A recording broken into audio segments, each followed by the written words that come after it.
Sziasztok!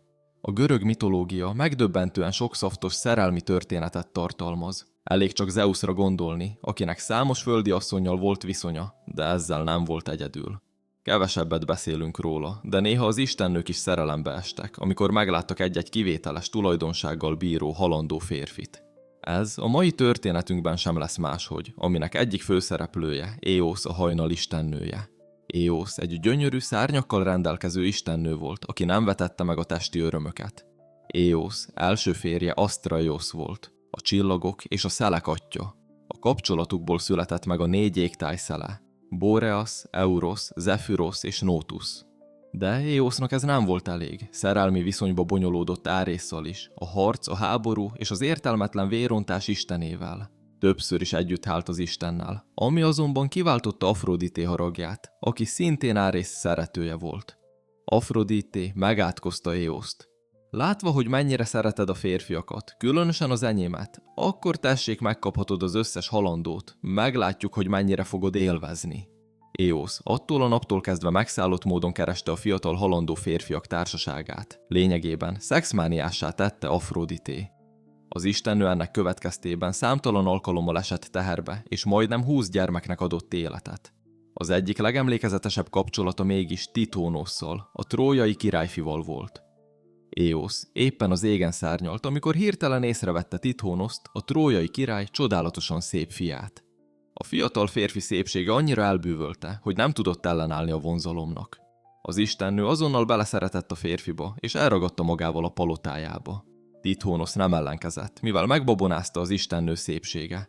A szerelem, amely közöttük született, boldog és tiszta volt, és Éosz 2 fiúgyermekkel is megajándékozta Titónoszt. Az egyik gyermek a híres Memnon volt, aki az érdemeinek köszönhetően képes volt királlyá válni, azonban a trójai háborúban Achilleus végzett vele. Éosz számára Titónosz jelentett mindent, és úgy érezte, hogy ennél tökéletesebb nem is lehetne az élete.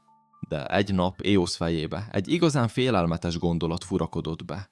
Mi lesz, ha a szerelme Titónosz meghal?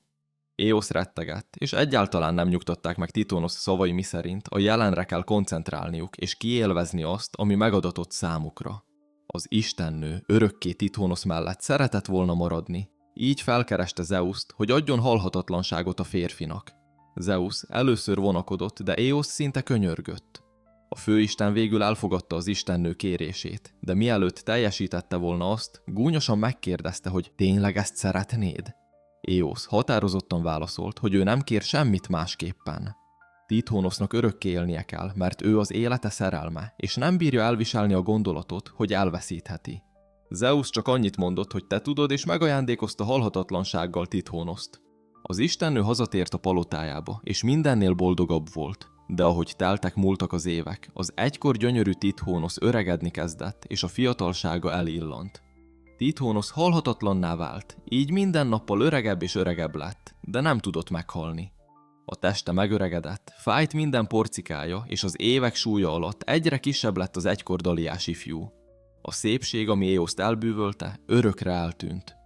Habár Éosz továbbra is szerette Titónoszt, és megengedte, hogy a palotájában maradjon, a vágyait egyre inkább más halandó férfiak elégítették ki. Titónosz számára már csak nyűg volt az élet, és rendre csak azt kérdezte Éosztól, hogy miért nem hagytál engem meghalni. Éosz ekkor újra felkereste Zeuszt, és megkérte, hogy szabadítsa meg Titónoszt a szenvedéseitől.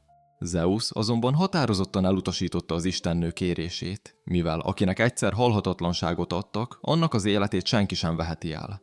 Te követted el a hibát, Éosz. Az örök élet mellé nem kértél örök ifjúságot is. Pedig én figyelmeztettelek, hogy biztosan csak azt kéred, hogy Titónosz halhatatlan legyen. Éosz elkeseredetten és fájdalmas szívvel tért vissza a férfihoz, aki már annyira öreg volt, hogy a hangja is alig hallatszott, ami inkább ciripeléshez hasonlított, mint emberi beszédhez.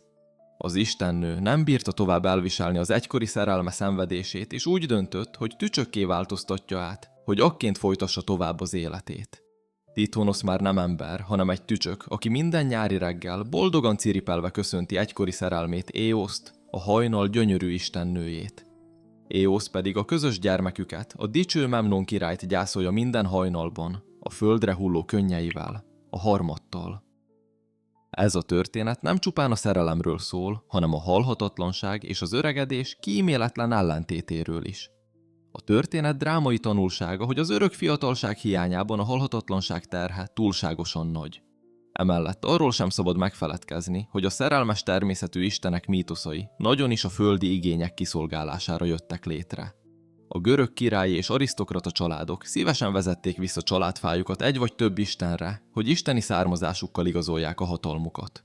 Ennek érdekében mitológiai történeteket alkottak, amelyekben istenek és istennők halandókkal léptek kapcsolatba, ezzel biztosítva a nemesi családfák isteni eredetét.